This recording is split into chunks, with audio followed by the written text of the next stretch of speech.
Uru, Pažalni Bines, digo. Bines, eu da caso in a them. I come from the Great Northern Pike clan. Pichingichine, and it's a great honor for me because to come here and speak to you is, um, especially about my clan. Everything that I've come to understand comes from the clan system. There's many different writers that have tried to articulate the the meaning of the clan system amongst the Anishinaabe people.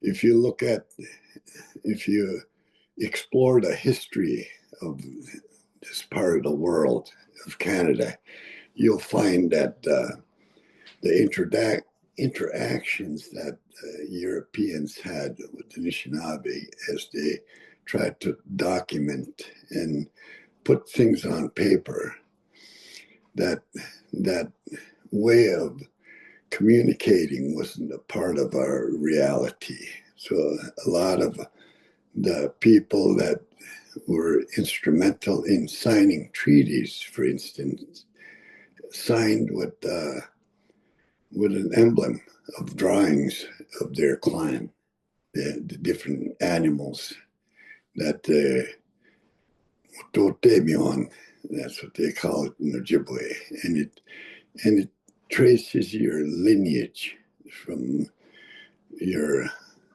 in in different areas. They followed matrilineal, your mother's side, and then patrilineal, your dad's uh, clan, and so that's how the clan system worked. But it also was a part of all aspects of life. It governed the Anishinaabe people. It created an environment where there was true democracy. Everybody had a voice, and there was a lot of strength, a lot of organization that come through that clan system.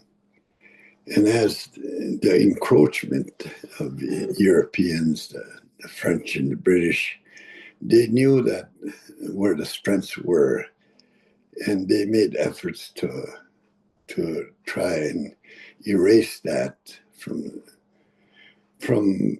early on to efforts of genocide to wipe off the Anishinaabe people off the face of the earth.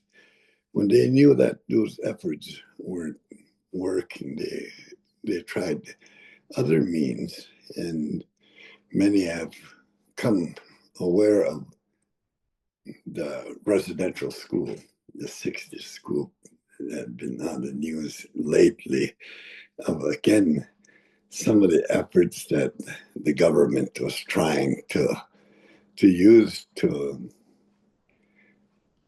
take their governance structure out. And today I can relate it to what's happening in different parts of the world, like in Ukraine, where Russia wants to come in and take over and put it in place their political structure and erase Ukrainian history, even to to uh, changing the language that's spoken there. And and those were the first things that were attacked, is the clan system, that people were forced at gunpoint to let go of their governing structure, and and they needed to adopt a new structure of governance. Today, that that structure that was forced upon them is still very, very strong, and it's still the government that enforces those rules, and hasn't made any effort to bring back the governance system that was in place here prior to European contact.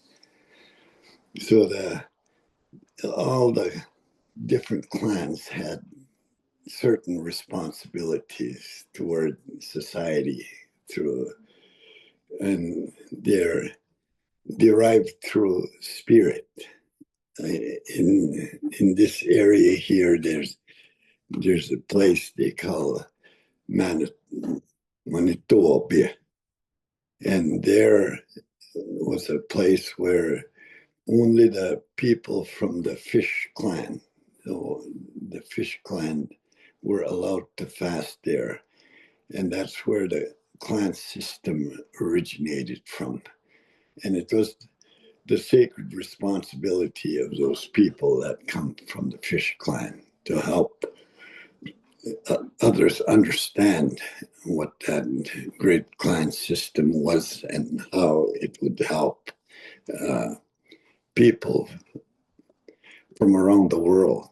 I believe the clan system encompasses everyone on this earth and even spans into the universe, because there is a you have to see it from a spiritual context where we're connected to all things and everyone here on this earth. When people lose sight of that connection, that's when those difficulties start to happen in people's lives. But just like my grandfather, he never went out to try and force his way on people. He always had an optimistic view that things were going to change for the better, that humanity will begin to see the value and meaning of understanding that oneness, and also to the point where he would be understood the messages that he was bringing forward, and always encourage people to refrain from any action. I remember hearing,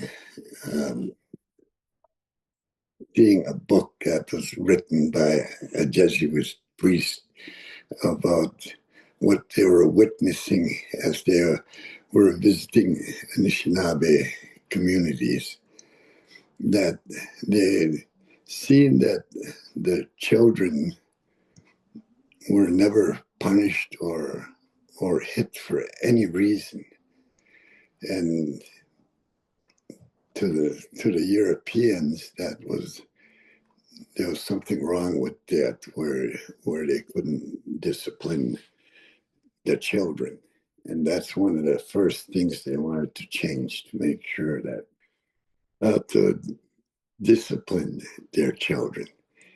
And so that the concepts that come from Europe started to really take hold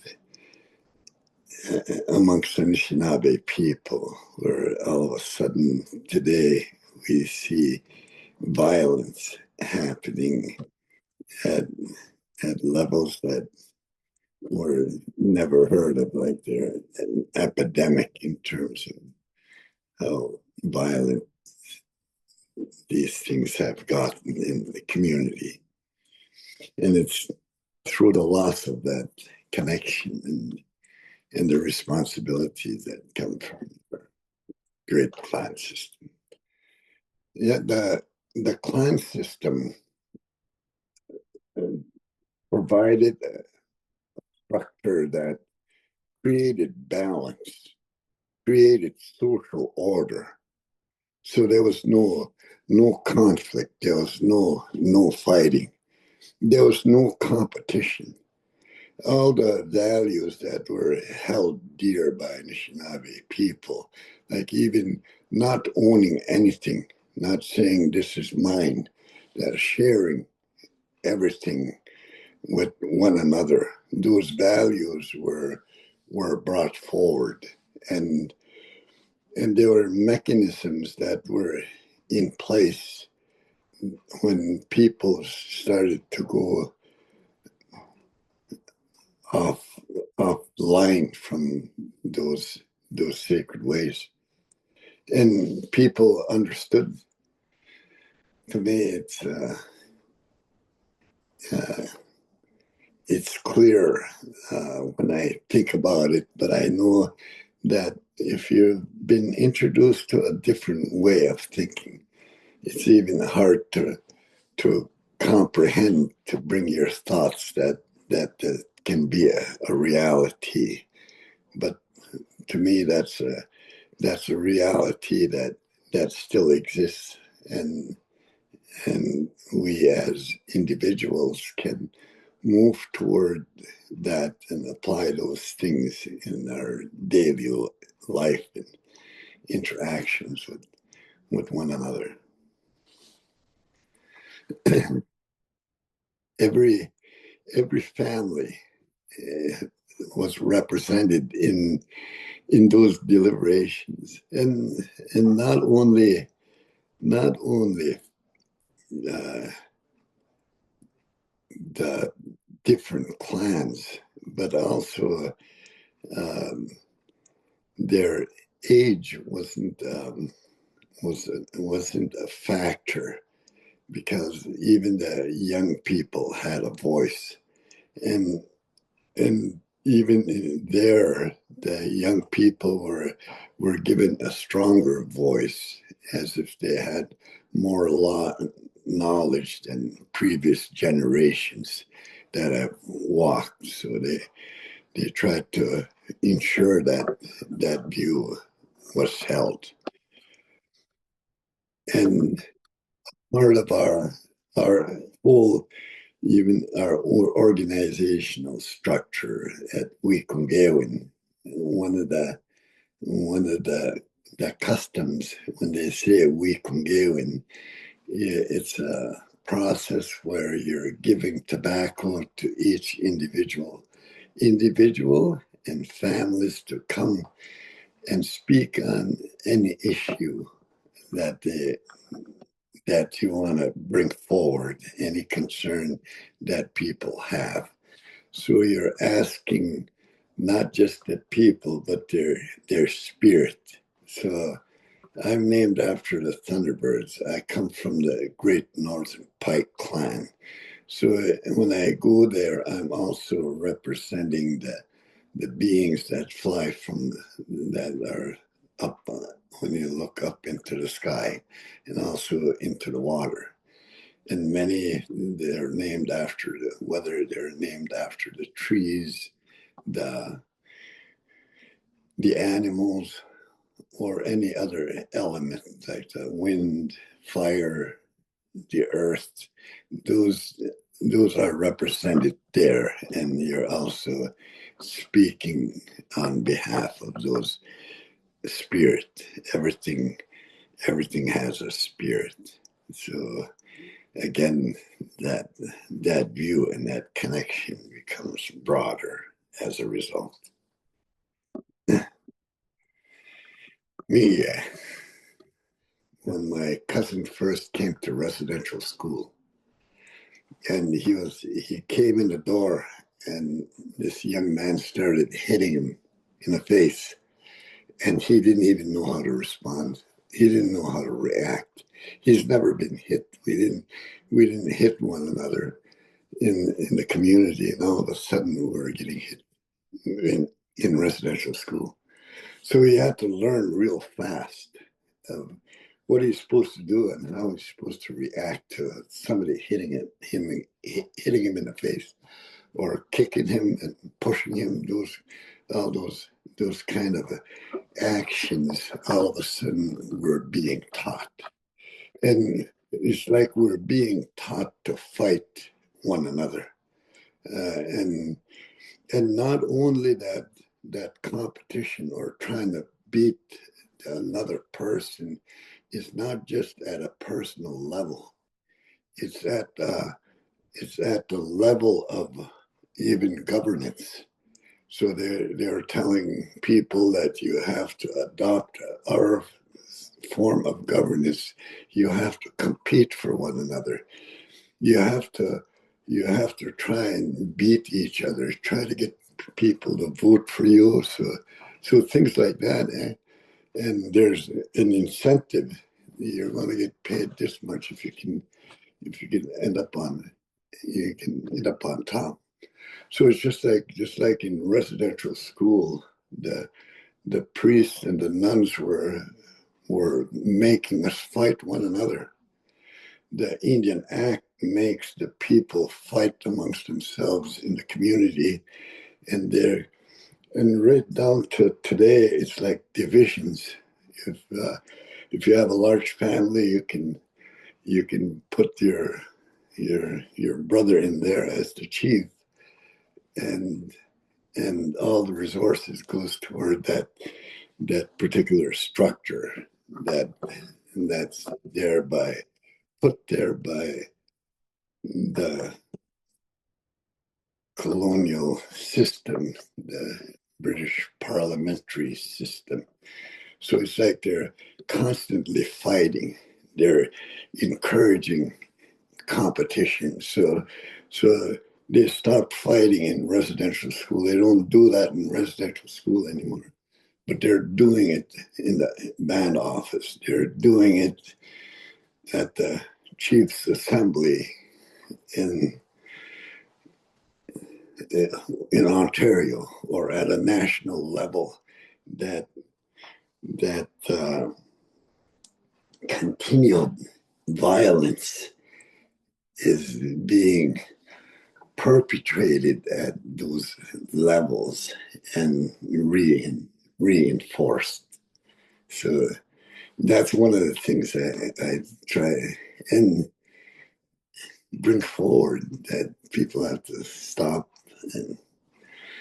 and really look at how that particular governance system has impacted them, their communities, and what it's doing to them. So it's something that I think every Canadian needs to be aware of. I really believe when I say we're connected. We're connected in so many different ways that what happens to one of us happens to all of us. That human beings have to really take a look at what kind of how are they a part of that system that's going on right now, and how can they move to a different level of understanding. So I heard this person talking about in India, they have these monks that I think they call them balls, Baul, as their balls. But from the time they're born, they're taught to look at things in a positive way, to look for the Creator's perfection everywhere they look, and that's what they're taught from the time that they're born. Anishinaabe people, to that same extent, uh, understood that the oneness of the Creator and how we need to move toward that oneness. That even though we're introduced to to this physical world where we are able to see physical characteristics that are different or are different from the trees and the animals and the fish. Their skin is different. All those things. There's the challenge is bringing us back together, and how does your clan move in that direction. So there's a different level of understanding that's being brought forward by the different clans in terms of how they teach about that connection to all other things on this earth and in the universe. So there's so many things about the clan that you need to understand. So at the Toronto Metropolitan University, you'll have another opportunity to hear more about how that clan system is very integral in terms of how we understand and how we can also explore that clan system further so we can have a personal understanding that goes beyond the knowledge of any other human being, because I believe each and every one of us can develop that responsibility and that understanding. And then we need to begin to talk about it. We need to bring it forward. That's one of my efforts here today. So hopefully we'll see you there. Yeah.